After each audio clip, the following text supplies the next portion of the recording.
सास के मेहमान। सिमर की सास की सारी जिंदगी किराए के मकान में ही बीती, लेकिन जब बेटा कमाने लायक हुआ तो उसने अपना बड़ा मकान बनाया। क्या है माँ, इतनी लंबी लिस्ट मेहमानों की? गृह प्रवेश है सिर्फ, शादी में तो तुमने इन लोगों को बुलाया ही था ना। अरे बेटा, तुम्हारे पिता और मैंने तो सारा आजीवन घर नहीं बनाया, ये सोचकर कि पैसा घर में लगा देंगे तो तुझे कहाँ से पढ़ाएंगे। अब बेटा, घर जैसी खुशी में मैं उन लोगों को कैसे भूल जाऊं जिन लोगों के साथ मैंने पूरा जीवन काटा। तभी वहाँ बहू आ जाती है। क्या माँ जी, कैसी बात कर रही हैं? बुआ जी, चाची जी, उनकी बेटियाँ, ससुराल वाले सभी तो आ रहे हैं। मैंने उनकी लिस्ट सुमन से पूछकर तैयार कर ली है। हाँ बेटा, ये लोग तो रिश्तेदार हैं, इन लोगों को तो बुलाना ही है, लेकिन जिन लोगों के साथ मैं किराए के मकानों में रही, वो मकान मालिक, वो पड़ोसी, उन्हें कैसे भूल सकती हूँ। माँ, लेकिन वो नीलम आंटी को तो मत बुलाना, बड़ा ही लो स्टैंडर्ड साउंड करती है वो। हाँ माँ, और वो किरण को भी। उनका पति और बेटा खाते कितना है। और नहीं तो क्या, शादी में भी 2000 रुपए वाली प्लेट में दनादन खा रहे थे। माँ कुछ नहीं बोलती, कमरे में चली जाती है। तुम्हारी माँ के तो चोचले ही अलग है, न जाने लोगों को क्या बताना चाहती हैं। अरे आस पड़ोस को तो ऐसे पूछ रही है जैसे कि रिश्तेदार। हाँ, जानता हूँ माँ को, वो किसी से जुड़ती है तो दिल से जुड़ती है। वैसे बात करता हूँ उनसे।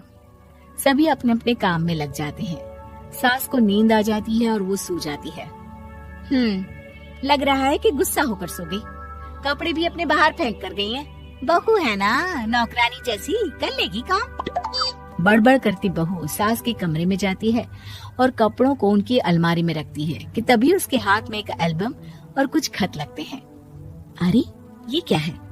बहू एल्बम देखती है जहाँ नीलम आंटी और सास के साथ छोटा सा उसका सुमन खड़ा होता है। इनके बचपन की फोटो।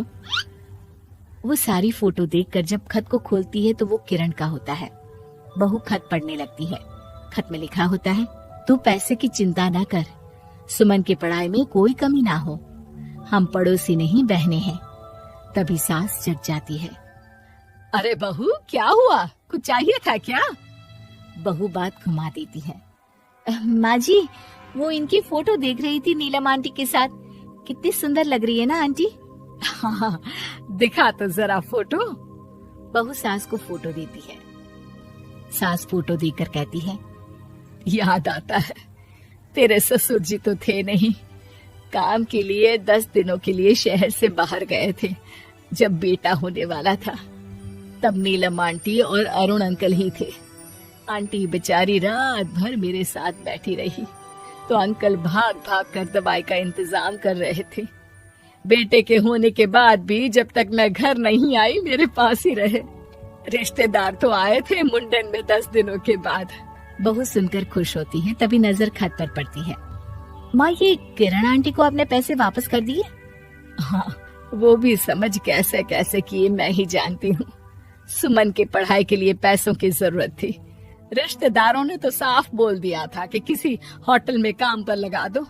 कई लोग बर्तन धोने के साथ पढ़ाई करते हैं, लेकिन किरण आंटी, उन्होंने अपने बुढ़ापे के लिए बचाए हुए पैसों को सुमन की पढ़ाई के लिए दे दिए।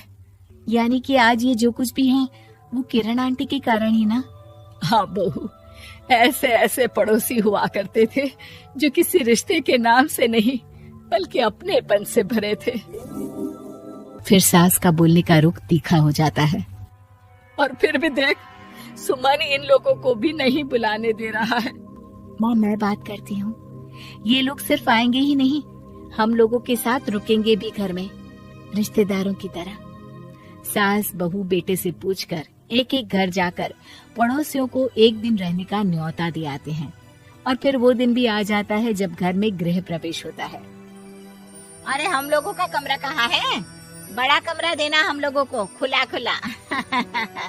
सुमन परेशान हो जाता है कि वो क्या करे, कहाँ किसका सामान रखे कि वहीं किरण पड़ोसन आ जाती है। अरे सुमन, परेशान ना हो बेटा, हमारे कमरे में रख दो उन लोगों का सामान, हम तो तेरी माँ के साथ ड्राइंग रूम में एडजस्ट हो जाएंगे। और हमारा कमरा कहाँ है? सुमन, जरा सामान कमरे में तो रखवा दो। अरे ये क्या, मेरे कमरे में तो सफाई ही नहीं है। अरे बता देती सुमन, हम कहीं और रह लेते। तभी वहाँ नीलम झाड़ू लेकर आ जाती है। अरे बबली दीदी कैसी बात कर रही है, चलिए मैं साफ किए देती हूँ कमरा। वहीं मामी जी भी आ जाती हैं। अरे सुमन दीदी, सबसे छोटा कमरा हम लोगों को ही देना था क्या? मायके की कोई परवाह नहीं है। वो मामी जी, किरण आंटी और नीलम आंटी की फैमिली एक ही कमरे में है ना, तो इसलिए आप और मामा दो ही तो लोग हैं। तो मामी तो बहू के मुंह से ये बात सुनकर गुस्से से लाल पीली हो जाती है। अरे वाह जी वाह, बहू की जुबान तो देखो कितना बोल रही है। इतना बोलने वाली बहुएं भी होती है क्या?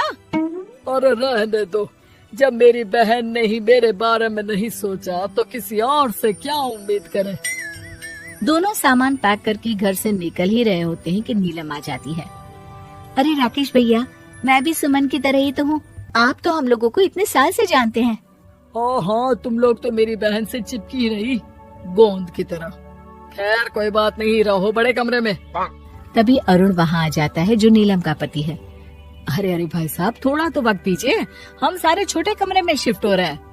सारे पड़ोसी छोटे कमरे में चले जाते हैं और मामा मामी बड़े कमरे में। बहू चाची के कमरे से बाहर निकल रही होती है कि देखो कैसे बड़ा मकान बनाकर इतरा रही है। अरे जब हम लोगों ने कहा था कि घर बनवा लो, तब तो लड़के को पढ़ाने की पड़ी थी। इतना पैसा रखी थी, महंगे कॉलेज में पढ़ाया, तब बात मानी होती तो सस्ते में मकान बन जाता।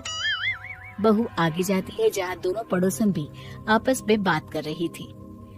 मानना पड़ेगा सुमन को, बहुत ही समझदारी के साथ चली। बच्चों की जिम्मेदारी को सबसे ऊपर रखा, रिश्तेदारों के साथ भी पूरा निभाया।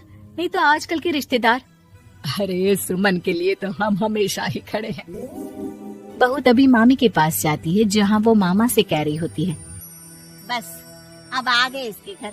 अब तो ये रो रो कर भी बुलाएगी तो मैं ना आऊं। कैसे कमरे में रखा हम लोगों को। सुमन भी ना किसी काम की नहीं है। बहू सभी को देख समझ रही थी, रिश्तेदारों के नखरों के बीच पड़ोसियों का प्यार। वो देखकर समझ जाती है कि सास के असली मेहमान कौन है।